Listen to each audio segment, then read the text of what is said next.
Hindi maraming tao ang maaaring magtiwala sa Diyos kapag walang nangyayari sa kanilang buhay. Kapag nahaharap sila sa mga hamon na sumasalungat sa lahat ng solusyon at walang pag-asa para sa isang mas magandang bukas, ang pagtitiwala sa Diyos ay nagiging mahirap at hindi isang opsyon na gusto nilang isaalang-alang. Gayunpaman, ang pagtitiwala sa Diyos sa pinakamahirap na panahon ay nagbibigay sa iyo ng pinakadakilang mga himala. Sa video na ito, titignan natin kung paano panatilihin ang pagtitiwala sa Diyos kapag walang nangyayari. Ngunit bago iyon, ang isang paraan na maaari mong hikayatin kaming dalhin sa iyo ang higit pa sa salita ng Diyos ay sa pamamagitan ng pag-subscribe sa channel at pagpindot sa like button. Pagpalain ka ng Diyos habang ginagawa mo ito. Salamat po. 1. Hanapin ang katotohanan sa banal na kasulatan. Ang tiwala ay hindi maaaring malabo o tumayo lamang sa wala. Ang tiwala ay dapat nakabatay sa isang bagay. Iyon ang dahilan kung bakit hindi mo masasabing tunay kang nagtitiwala sa Diyos kung wala kang isang salita na iyong pinaninindigan. Marami ang magsasabing nagtitiwala sila sa Diyos para sa isang magandang trabaho, tagumpay, probisyon, o mga anak. Kapag tinanong mo sila kung anong partikular na salita ng Diyos ang kanilang pinaninindigan, wala silang masasabi dahil ang mga tao ay naniwala na ang pagtitiwala sa Diyos ay tungkol lamang sa pagpapahayag o pagsasabi na ang Diyos ay gagawa ng ilang bagay para sa kanila. Ito ang dahilan kung bakit napakahirap para sa mga tao na magtiwala sa Diyos kapag walang nangyayari. Kung walang salita mula sa Diyos, malabo ang tiwala, at kapag ito ay nasubok, hindi ito makayanan dahil hindi ito batay sa katotohanan. Upang magtiwala sa Diyos sa mahihirap na panahon, kapag tila walang gumagana sa iyong buhay, kailangan mong hanapin ang katotohanan mula sa mga banal na kasulatan. Ang katotohanan ito ay gagabay sa iyo sa buong paghihintay mo sa Diyos na kumilos ng makapangyarihan sa iyong buhay. Sinasabi ng Biblia na kapag humingi ka ng anumang bagay ayon sa kalooban ng Diyos, ibibigay ito sa iyo ng Diyos. Sinasabi ng Biblia na hindi ka magkukulang ng anumang mabuting bagay. Anuman ang ipatong mo ay unlad. Mapalad ang iyong pagpasok at paglabas. Ang iyong kamalig at ang iyong kamalig ay pinagpala. Maglilingkod ka sa Panginoon mong Diyos, at aalisin niya ang karamdaman sa gitna mo at pagpapalain ang lahat ng iyong ginagawa. Ito ang ilan sa mga pangakong nakasulat na sa mga banal na kasulatan para sa iyo. Anuman ang pinagkakatiwalaan mo sa Diyos, makakahanap ka ng pangako para dito sa mga banal na kasulatan. Ang problema lang ay maraming tao ang hindi nagsasaliksik sa mga banal na kasulatan. Kung hindi ka magsasaliksik sa mga banal na kasulatan para makakuha ng mga pangako para sa kung ano ang pinagkakatiwalaan mo sa Diyos, hindi ka makakapagtiwala sa Diyos ng mahabang panahon. Ang dyablo ay ang iyong kaaway na naghahanap ng taong masisila, huwag kalimutan iyon.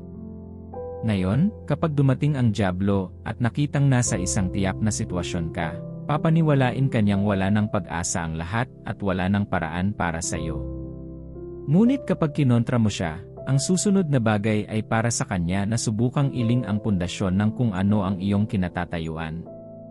Kaya kapag sinabi niya sa iyo na hindi ka na makaka-recover sa sakit na iyon, at pagkatapos ay sasabihin mong naniniwala ka na gagaling ka, ang susunod niyang itatanong sa iyo ay, sa anong batayan? Darating ang dyablo na may kasinungalingan. Hindi mo malalaman na sila ay kasinungalingan kung hindi mo alam ang totoo. Ang pag-alam sa katotohanan tungkol sa iyong sarili, sa iyong sitwasyon, at sa iyong kinabukasan ay nasa salita ng Diyos para sa iyo. Kapag wala sa iyo ang salita ng Diyos, magagawa niyang tumagos, at masusumpungan mo ang iyong sarili na malikot at tuluyang nawawalan ng pag-asa. Ngunit kapag puno ka na ng salita ng Diyos, magagawa mong ipahayag ang mga pangako ng Diyos na para sa iyo sa mga banal na kasulatan at sasabihin ang mga ito sa iyong sarili hanggang sa pagganahin nito ang iyong pananampalataya. Sinasabi ng Biblia na ilabas ang iyong matibay na landasin at ilabas ang iyong matibay na mga dahilan. Nangangahulugan ito na kailangan mo rin ang mga banal na kasulatan kapag nananalangin at gumagawa ng mga deklarasyon tungkol sa iyong buhay. Ang hindi alam kung ano ang sinasabi ng Biblia tungkol sa iyo ay isang mahirap na lugar kung gusto mong maranasan ang kamay ng Diyos sa iyong buhay. Magtiwala sa Diyos at gumawa ayon sa kalooban at plano ng Diyos para sa iyong buhay. Ang ibig sabihin ng pag-aaral ng mga banal na kasulatan ay ang pagbibigay sa iyong sarili ng tamang sandata para harapin ang bawat sitwasyon sa buhay. Kapag mayroon kang sapat na mga armas at ang kakayahan upang gamitin ang mga ito, ang mga kaaway ay magiging wala sa iyo. Ito ang unang hakbang sa pagbuo ng isang buhay na walang tigil na pagtitiwala sa Diyos sa bawat sitwasyon at pagtitiwala sa Diyos sa mahihirap na sitwasyon. Si Abraham ay maaaring maghintay ng maraming taon bago magkaroon ng anak sa pamamagitan ng kanyang asawa dahil siya ay nakatayo sa salita ng Diyos. Dapat mong tanungin ang iyong sarili, anong katotohanan ang aking pinaninindigan? Kapag nakuha mo na ang sagot, maaari kang magpatuloy sa susunod na bagay na kailangan mong gawin. 2. Ipagtapat ang kawalan ng pananampalataya. Isang ama ang lumapit kay Jesus kasama ang kanyang anak, na inaalihan ng masamang espiritu, at pipi at bulag din sa kwento ng lalaki. Marami siyang pinagdaanan sa pag-aalaga sa kanyang anak. Ipinaliwanag niya na itinapon ng espiritu ang bata sa apoy at kung minsan sa tubig. Naiisip mo ba sa isang segundo kung gaano ito kakilakilabot para sa isang magulang? Kailangan niyang bantayan ang kanyang anak na nahihirapan araw-araw at wala siyang magawa para tumulong. Tiyak na nagpunta siya sa iba't ibang mga manggagamot upang humingi ng solusyon, ngunit hindi nila siya natulungan. Siguradong malaki ang ginastos niya para lang gumaling ang anak niya. Pagkatapos, sa kanyang paghihirap, malamang na narinig niya ang tungkol kay Jesus at kung paano niya napalayas ang masasamang espiritu. Sa kaunting kislap ng pag-asa, malamang na nakasakay siya sa pinakamabilis na paraan ng transportasyon upang makarating sa kinaroroonan ni Jesus. Pagkatapos ng mga araw ng abalang paglalakbay, dumating siya at nakilala si Jesus na wala. Siguradong nagdulot iyon ng malamig na panginginig sa kanyang gulugod. Ngunit dahil naroon ang mga disipulo, naisip niyang magiging kasing kapangyarihan sila ng kanilang guro. Sinubukan ng mga alagad ang lahat ng kanilang makakaya, ngunit hindi siya natulungan. Sa kalaunan, dumating si Jesus at tumakbo ang lalaki kay Jesus para humingi ng tulong. Pansinin na habang nakikipag-usap siya kay Jesus, itinala ng Biblia na nang makita niya siya, pagdakay ginulo siya ng espiritu, at siya'y nahulog sa lupa at napalunok, na bumubula ang bibig. Sapat na yon para burahin ang anumang pag-asa na natitira sa kanya dahil, sa pagsasalita ng tao, may isip niya na kung si Jesus ay may kapangyarihan sa espiritu, hindi ito dapat magpakita sa kanyang harapan. May sinabi si Jesus sa lalaki sa Marcos 9:23, kung maniniwala ka, lahat ng bagay ay posible sa naniniwala. Ang kawalan ng paniniwala ay kung ano ang pumipigil sa iyo na makakuha ng anuman mula sa Diyos. Sumigaw ang lalaki kay Jesus, Panginoon, sumasampalataya ako, tulungan mo ang aking kawalan ng pananampalataya. Ayaw niyang makipagsapalaran sa kawalan ng paniniwala. Sinasabi sa Mateo 13:58 at hindi siya gumawa roon ng maraming himala dahil sa kanilang kawalan ng pananampalataya. Nangangahulugan ba ito na si Jesus ay may limitadong kapangyarihan na gumawa ng mga himala? Hindi, nasa kanya ang lahat ng kapangyarihan, ngunit ang kanilang kawalan ng pananampalataya ay naging mahirap para sa kanila na tamasahin ang mga posibilidad ng kanyang kapangyarihan. Sinasabi ng Biblia na hindi sila makapasok sa kapahingahan dahil sa kawalan ng pananampalataya. Ang talatang ito ay tumutukoy sa paglalakbay ng mga Israelita mula sa Ehipto patungo sa lupang pangako. Ang Diyos ay gumawa ng maraming himala para sa kanila upang palakasin ang kanilang pananampalataya, ngunit sila ay bumalik sa pag-aalinlangan at takot na naging dahilan upang sila ay bumulong-bulong laban sa Diyos. Ang kanilang kawalan ng pananampalataya ay nagpalungkot sa puso ng Diyos at ang dahilan kung bakit, sa lahat ng umalis sa Ehipto, 2 lamang ang nakarating sa lupang pangako. Nang si Satanas ay lumapit kay Eva, tinanong niya ito, sinabi ba ng Diyos? Nilalayo ni Satanas na magtanim ng pagdududa sa iyong puso tungkol sa sinabi ng Diyos upang magpatuloy ka sa mga bagay na hindi mo dapat gawin. Kapag nakita mo na ang iyong puso ay talagang hindi naniniwala sa iyong pinagkakatiwalaan, ipagtapat ito sa Diyos, kahit na ito ay isang maliit na binhi ng kawalan ng pananampalataya. Siguro may kapangyarihan ang Diyos na pagalingin ako o hindi. Siguro sapat na ang pagmamahal sa akin ng Diyos para gumawa ng paraan para sa akin o hindi. Huwag walisin ang kawalan ng pananampalataya sa ilalim ng alpombra at takpan ito ng mga pekeng gawain. Ang isang tao ay maaaring ipagtapat ang salita at hindi tunay na naniniwala sa kanilang sinasabi. Harapin mo muna ang kawalan ng paniniwalang iyan. Ang pinakamahusay na paraan upang harapin ito ay tulad ng ginawa ng ama na iyon, aminin ito. Ilantad ito sa harap ni Jesus at hilingin sa kanya na tulungan ka. Sabihin sa kanya na gusto mo talagang magtiwala sa kanya, ngunit nahihirapan ka. Minsan naniniwala kang makakagawa siya ng paraan sa ilang para sa iyo at mga ilog sa disyerto. Sa ibang pagkakataon, hindi mo man lang siya iniisip na isang karapat-dapat na katulong. Kapag ipinagtapat mo ang lahat ng ito kay Jesus, tutulungan ka niya. Sisiguraduhin niya sa iyo ang kanyang pagmamahal, kapangyarihan, at presensya. Pupunuin ka niya ng pananampalataya na magdadala sa iyo sa panahon ng paghihintay at tutulungan kang gumawa ng mga tamang desisyon habang naghihintay. Nasa Jesus ang solusyon na hinahanap mo, at habang mukhang walang nangyayari, maniniwala ka ba na may ginagawa siya?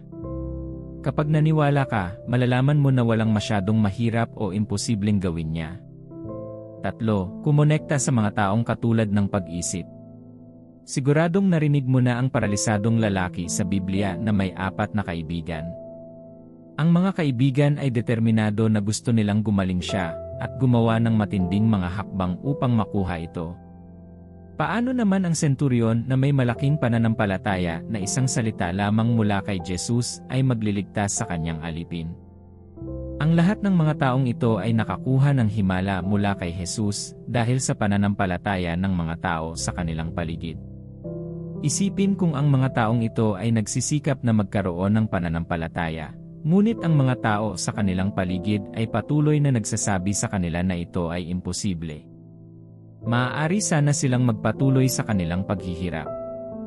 Siyempre, maaari kang magtiwala sa Diyos at kumilos batay sa iyong pagtitiwala sa kabila ng panlabas na pagsalungat, tulad ng ginawa ng bulag na si Bartimeo, ngunit tiyak na ito ay magiging mas mahirap. Kung sino ang nakapaligid sa iyong sarili at nakikipag-ugnayan sa iyo ay nakakaapekto sa iyo ng malay o hindi. Iyon ang dahilan kung bakit kailangan mong maging mulat sa iyong pinakamalapit na mga kasama. Ang pagsisikap na manindigan sa salita ng Diyos, kasama ang mga taong hindi naniniwala sa pagtitiwala sa Diyos o patuloy na pinanghihinaan ka ng loob, bigyan ka ng iba pang mga alternatibo, at iparamdam sa iyo na nag-aaksaya ka ng iyong oras ay isang hindi kinakailangang stressor. Upang patuloy na magtiwala sa Diyos, kapwa sa mataas at mababang buhay, dapat kang magkaroon ng kamalayan sa mga taong pinahihintulutan mong pumasok sa iyong closet space. Tunay, nabubuo mo ang iyong pagtitiwala sa Diyos mula sa loob, at ito ay sumasalamin sa kung paano mo ipinamumuhay ang iyong buhay, ngunit kung ano ang nakapaligid sa iyo ay makakaapekto rin sa kung gaano katagal at kalaki ang iyong pagtitiwala. Mas unlad ka sa paligid ng mga taong katulad ng pag-isip na lumalakad kasama ng Diyos at namumuhay sa pamamagitan ng pananampalataya. Mga taong maaari mong hawakan ng kamay at gumawa ng mga utos. Mga taong kayang hawakan ang iyong mga kamay kapag ikaw ay mahina, kalagkarin ka pabalik sa mga paa ni Jesus, at tumayo sa puwang para sa iyo. Si Pedro ay natutulog sa bilangguan. Sa puntong iyon, nagrelax lang siya at nagtiwala na gagawin ng Diyos ang lahat ng gusto niya sa kanya. Habang siya ay nagpapahinga, ang mga taong hindi kayang mawala siya tulad ng pagkawala ni James ay nagpalipas ng gabi sa pagdarasal para sa kanya. Habang nananalangin sila, nagpadala ang Diyos ng anghel para palayain si Pedro. Bakit hindi palibutan ang iyong sarili ng mga kaibigan na tulad din? 4. Gumugol ng kalidad ng oras sa Diyos. Ang pagsisikap na magtiwala sa Diyos nang walang personal na kaugnayan sa Kanya ay magiging mahirap kung hindi man ganap na imposible. Upang makapagtiwala sa Diyos, kailangan mong makilala ang Diyos sa pamamagitan ng isang personal at matalik na relasyon. Gaano kakahusay bumuo ng isang relasyon kung hindi sa pamamagitan ng kalidad na pakikipag-ugnayan? Nais ng Diyos na magkaroon ng ganitong uri ng relasyon sa iyo. Kapag pumasok ka sa ganitong relasyon sa Kanya, magagawa mong patuloy na panghawakan ang Kanyang salita, kahit na ang iyong pisikal na katotohanan ay hindi katulad ng gusto mo. Nagiging mahirap magtiwala sa Diyos kapag hindi mo siya kilala o kung paano siya gumagawa. Mas kilala mo siya sa pamamagitan ng paggugol ng kalidad ng oras sa Kanya, at pagkatapos ay mapagkakatiwalaan mo siya. Ang sabi ng Biblia, lumapit kayo sa akin, kayong lahat na nangapapagal at nabibigatan sa inyong pasanin, at kayo'y aking bibigyan ng kapahingahan. Pasanin niyo ang aking pamatok. Ngunit hindi ito tumigil doon. Alam ni Jesus na para makapagpahinga ang tao sa isang tao, dapat silang makahanap ng katiwasayan sa gayong tao. Para mangyari ang antas ng seguridad na iyon, dapat mayroong kaalaman. Kaya't sinabi niya, at matuto sa akin, pagkatapos ay sinimulan niyang ilista ang mga katangian ng kanyang sarili, sapagkat ako ay maamo at mapagpakumbaba sa puso, at makakatagpo kayo ng kapahingahan para sa inyong mga kaluluwa. Sapagkat ang aking pamatok ay magaan, at ang aking pasanin ay magaan. Kung patuloy kang magtitiwala sa Diyos, kahit na walang nangyayari, kailangan mong bayaran ang halaga ng pagkilala sa Diyos. Ang tanong, handa ka bang bayaran ang presyong ito, o kontento ka ba sa pagiging mababaw at palipat-lipat sa takot?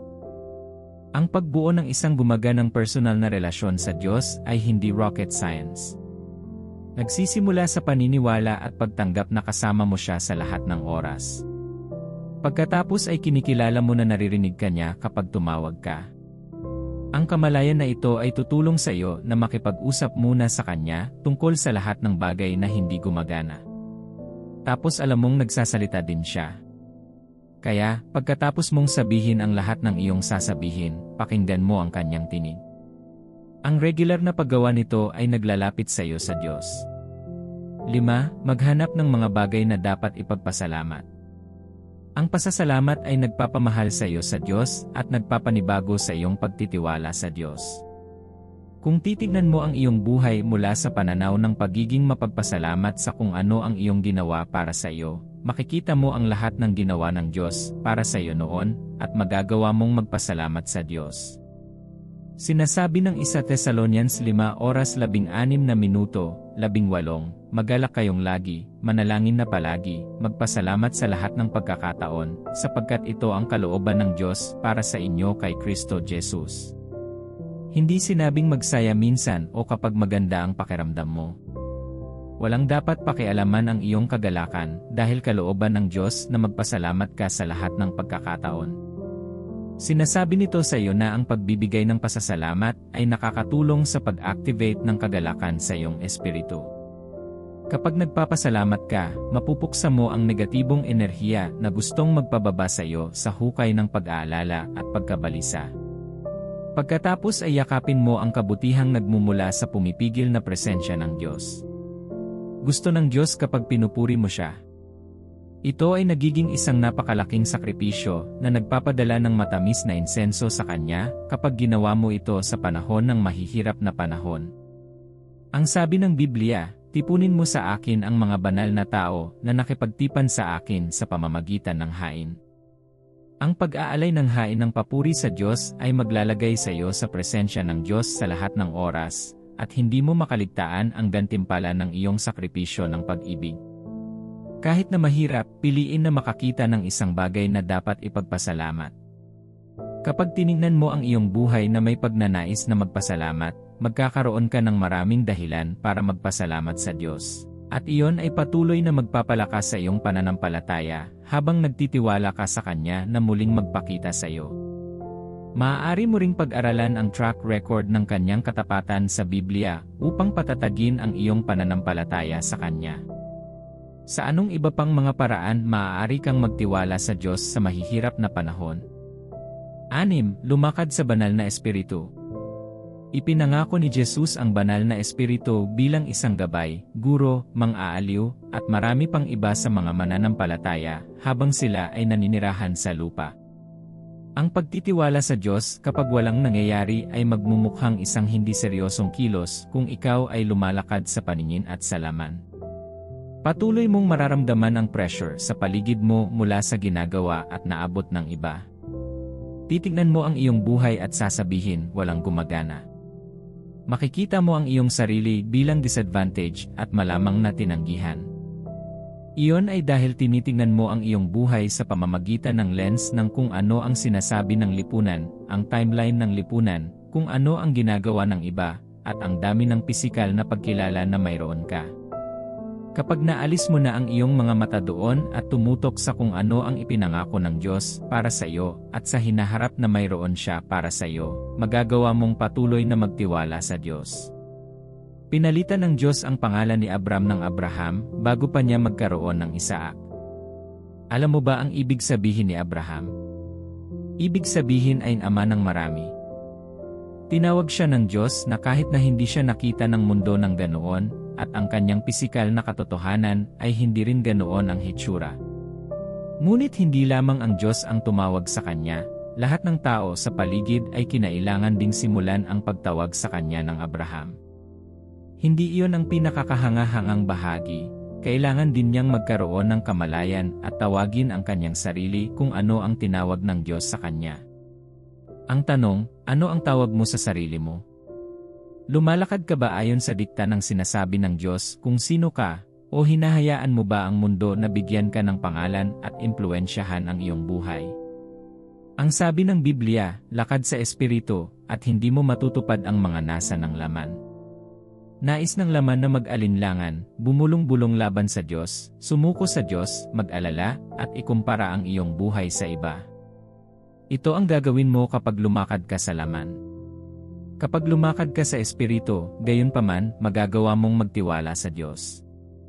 Naiisip mo ba kung gaano katawa-tawa ang balo na walang anuman at humingi ng tulong sa propeta nang magsimula siyang manghiram ng mga sisidlan sa kanyang mga kapitbahay? Paano naman nang hilingin ni Jesus sa mga tagapaglingkod na punuin ng tubig ang mga palayok nang matapos ang alak sa isang kasalan sa Kana? Hindi ito mukhang isang makatwirang bagay na dapat gawin ng utusan niya silang ihatid ito sa pinuno ng seremonya, ngunit ginawa pa rin nila ito. Ang isda ay hindi ang unang bagay na may isip mo kung kailangan mo ng pera para magbayad ng agarang bayarin, ngunit si Pedro ay kailangang manghuli ng isda upang magbayad ng buwis para sa kanyang sarili at kay Jesus nang hinaras siya ng mga tao. Gagamitin ng Diyos ang hindi malamang na mga bagay upang magbigay ng kasagutan sa pinakamabigat na pangangailangan ng iyong buhay, ngunit kailangan mong maging sapat ang hilig sa Espiritu upang malaman na siya ang gumagawa. Kung ikaw ay masyadong makalaman, kakalkulahin mo ang iyong sarili mula sa supernatural na interbensyon ng Diyos sa iyong buhay. Ang mga sitwasyong binanggit na ito, at marami pang iba sa kasulatan, ay magagastos ng malaki sa isang tao kung gagamitin nila ang kanilang karunungan sa pag-navigate sa mga bagay-bagay. Ngunit ang karunungan ng Diyos ay nagdala ng isang supernatural na ugnayan sa sitwasyon. Hindi ito nangangahulugan na hindi mo dapat gamitin ang iyong utak o gumawa ng inisyatiba, ngunit sinasabi nito na dapat mong hayaan ang banal na espiritu na mamuno sa iyong pangangatwiran. Tingnan ang iyong sarili at ang iyong sitwasyon mula sa pananaw ng Espiritu. Kung titingnan mula sa puntong iyon, wala kang makikitang imposibilidad ngunit napakalaking posibilidad. Ang sabi ng Biblia sa 2 Corinthians 4:18, habang hindi natin tinitingnan ang mga bagay na nakikita kundi ang mga bagay na hindi nakikita. Sapagkat ang mga bagay na nakikita ay pansamantala, ngunit ang mga bagay na hindi nakikita ay walang hanggan. Ang mga bagay na hindi nakikita ay ang mga pagpapala at tagumpay na ginawa ng Diyos para sa iyo, at siya ay gumagawa upang dalhin ang mga ito sa iyong buhay. Tumutok sa mga bagay na iyon at hayaan ang banal na espiritu na gabayan ka sa mga tamang aksyon sa bawat punto. Huwag sumuko sa dikta ng laman, nagugustuhin na maging makatuwiran ka sa halip na umasa sa banal na espiritu. Hindi ka tinawag ng Diyos upang maging makatuwiran, nais niyang magtiwala ka at sumunod. Kung makatuwiran si Moises, hindi niya sana hinarap si Paraon para palayain ang mga Israelita mula sa mga taon ng pagkabihag, gumamit ng tungkod para hatiin ang dagat na pula, o humampas ng bato para maglabas ng tubig para sa mga tao. Mga minamahal, maaari kang magtiwala sa Diyos kahit na ang mga bagay ay hindi gumagana. Ang iyong paglalakad kasama ang Diyos ay isang lakad ng pananampalataya. Kung walang pananampalataya, imposibleng mapalugdan ang Diyos. 7. Maghintay ka sa Panginoon.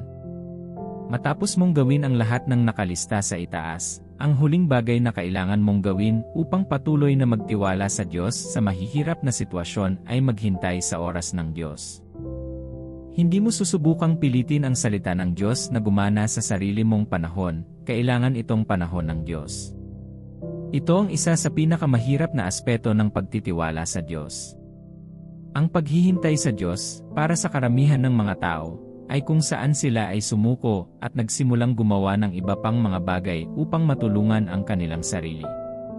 Ang panahon ng paghihintay ay kung kailan mararamdaman na hindi man lang dinidinig ng Diyos ang iyong mga panalangin. Madarama mo na parang nakalimutan ka na niya at nagpatuloy sa pangangalaga sa ibang tao. Ngunit iyon ay kung ano ang nararamdaman mo, hindi kung ano ang mga bagay. Hindi nagbabago ang Diyos. Ang sitwasyon sa iyong buhay ay maaaring magmukhang siya ay biglang nagbago mula sa pagiging makapangyarihan sa lahat tungo sa pagiging walang magawa, ngunit hindi iyon. Siya ay gumagawa ng mga bagay para sa iyo kahit na hindi mo ito nakikita. Ang paghihintay sa Diyos ay nagtuturo sa iyo ng pasensya at ganap na pag-asa sa Diyos. Pinuputol nito ang iyong puso upang matiyak na tunay mong isinuko ang lahat sa Diyos. Napakahalaga kung gusto mong tunay na lumakad kasama ng Diyos. Sinasabi ng Biblia na dapat kang magdagdag ng mga bertud sa iyong pananampalataya, at ang isa sa mga bertud na nakalista dito ay ang pagtitiyaga. Ito ay dahil iba ang timing ng Diyos sa timing ng tao. Maaaring nagtitiwala ka sa Diyos na ibibigay sa iyo ang isang bagay sa edad na 21, ngunit tinitingnan ng Diyos kung gaano mo ito kakayanin. Patuloy niyang inihahanda ka hanggang sa makatiyak siya na kaya mo itong pangasiwaan. Maaaring hanggang sa ikaw ay 35 bago ka makarating sa antas kung saan kakayanin mo ito, iyon ay kung kailan mo ito makukuha. Maaaring nahihirapan ang maraming tao na maghintay sa Diyos ng ganoon katagal.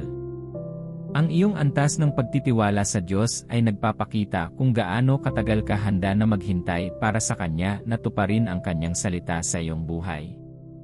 Kapag natutunan mong maghintay sa Diyos, gagawin niya ang lahat ng bagay na may kinalaman sa iyo at gagawing tanda at kababalaghan ang iyong buhay. Si Jesus ay gumawa ng maraming himala habang siya ay pisikal na nasa lupa. Walang lumapit sa Kanya at bumalik dala ang kanilang mga karamdaman. Pumunta rin siya sa iba at pinatunayan na siya ay may kapangyarihan sa bawat sitwasyon. Ang karaniwang tanong ay, naniniwala ka ba? Madalas niyang sabihin, maging sa iyo ayon sa iyong pananampalataya. Iyon ay isang posisyon ng pagtitiwala. Ito ang mapagkakatiwalaan mo sa Diyos na makukuha mo mula sa Kanya. Kaya't dapat kang tumuon sa pagbuo ng iyong pagtitiwala sa Diyos, at anuman ang mangyari sa iyong paligid, huwag hayaan ang anumang bagay na makagambala sa iyong pananampalataya sa Diyos. Ang pagsunod sa mga hakbang upang mabuo ang iyong pagtitiwala at pagtitiwala sa Diyos ay naghahanda sa iyo para sa panghabang buhay na mga posibilidad. Ang pagbuo ng tiwala sa Diyos ay isang paglalakbay, hindi isang bagay na maaari mong kumpletuhin. Araw-araw, dapat tumaas ang iyong pagtitiwala sa Diyos upang anuman ang ihagis sa iyo ng buhay, hindi ka nito maibabalik sa lupa. Huwag kalimutan na ikaw ay kumikilos sa Diyos muna dahil sa kung sino siya at hindi lamang para sa kung ano ang magagawa niya para sa iyo. Kapag binuo mo ang iyong relasyon sa Diyos na puro sa pag-ibig, ang pagtitiwala sa Kanya, kahit na walang nangyayari sa iyong buhay ay nagiging madali. Manalangin tayo. Ama sa langit, salamat sa biyaya ng pagkakaroon ng akses sa mga posibilidad sa pamamagitan mo. Alam kong mahirap magtiwala sa iyo kapag walang nangyayari. Nagpapahinga ako sa iyong salita para sa akin, at dalangin ko na bigyan mo ako ng biyaya upang patuloy na magtiwala sa iyo. Alam kong mabibigo ako ng aking lakas, at maaari akong panghinaan ng loob kung aasa ako sa aking lakas at karunungan na dadalhin ako sa mahihirap na panahon ng buhay. Kaya't narito ako sa iyong presensya humihingi ng biyaya para sa mga madilim na araw na yon. Dalangin ko na tulungan mo akong masigasig na pag-aralan ang mga banal na kasulatan para makahanap ng mga pangakong magpapalakas sa aking pananampalataya. Malalim na iugat ang aking puso sa iyong salita upang anuman ang kasinungalingan na ilalako ng kaaway ay walang batayan upang manatili sa loob ko. Hinihiling ko na tulungan mo ang aking kawalan ng pananampalataya. Alisin ang aking mga lihim na takot at pagmumuni-muni, at hayaan ang aking puso na maging ganap na kumbinsido sa iyong katapatan, kapangyarihan, at kakayahan.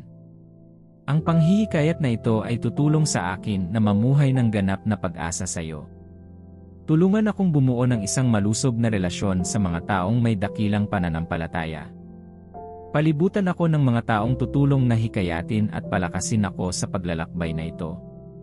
Buksan mo ang aking mga mata upang makita sila, at tulungan mo ako upang hindi malipat sa kanila ang aking tiwala. Sa halip, magiging ligtas silang komunidad na tutulong sa akin na laging magkaroon ng lakas. Dalangin ko ang grasya na huwag maging masyadong abala upang pangalagaan ang aking relasyon sa iyo. Hindi ko makikita ang oras na ginugol sa pakikisama sa iyo bilang nasayang, ngunit bilang oras na namuhunan. Sulit ito. Bigyan mo ako ng pasensya na sundan ang proseso ng pag-aaral tungkol sa iyo, pagkilala sa iyo ng higit pa, at paglago sa aking pagtitiwala sa iyo. Sa kabuuan, pinipili kong bumuo ng isang relasyon sa iyo na hindi batay sa kung ano ang nakukuha ko o kung ano ang iyong ginagawa para sa akin. Gusto kitang mahalin ng totoo, mayroon man o wala ang mga bagay na pinagkakatiwalaan ko sa iyo. Tulad din sa Sadrach, Meshach, at Abednego, handa akong sabihin na nagtitiwala ako na magpapakita ka sa akin at gagawing araw ang gabi ko. Ngunit kung pipiliin mong hindi, tapat ka pa rin at mahal kita. Gaya nga ng sabi ni Hana, lahat ng ibinibigay mo sa akin ay sa iyo, at habang kasama ko sila, sa iyo pa rin sila. Ibabalik ko silang lahat sa iyo. Walang papalit sa iyong lugar sa buhay ko. Nagpapasalamat ako sa nagawa mo para sa akin sa ngayon, at alam kong hindi ka patapos sa akin. Nagtitiwala akong malalampasan mo ang aking imahinasyon sa mga ginagawa mo para sa akin. Habang hinihintay kong ito ay magpakita, hindi ako titingin sa bagyo, ngunit itutuon ko ang aking mga mata sa iyo. Ang puso ko ay magagalak sa iyong katapatan, dahil alam kong hindi mo kailanman bibigyan ang mga nagtitiwala sa iyo. Tulungan mo akong lumakad ayon sa espiritu at hindi sa laman. Punuin mo ako ng kakayahang makita ang mga bagay sa paraang nakikita mo sa kanila, upang kapag sinabi ng iba na may pagbagsak, matapang kong masasabing mayroong pag-angat. Tulungan mo akong hindi mapagod sa paghihintay sa iyo. Habang naghihintay ako sa iyo, dalangin ko na iyong i-renew ang aking lakas at bigyan ako ng kapangyarihang magtiwala sa iyo ng higit pa sa nararamdaman ko at sa mga nangyayari sa paligid ko. Salamat, Ama, sa panalangin ko sa pangalan ni Jesus. Amen. Kung nanonood ka pa rin, maaari kang tumulong sa pag-share at pag-like. Salamat sa pagiging bahagi ng pamilyang ito. Umaasa ako na mayroon kang isang kamangha-manghang araw. Pagpalain ka ng Diyos.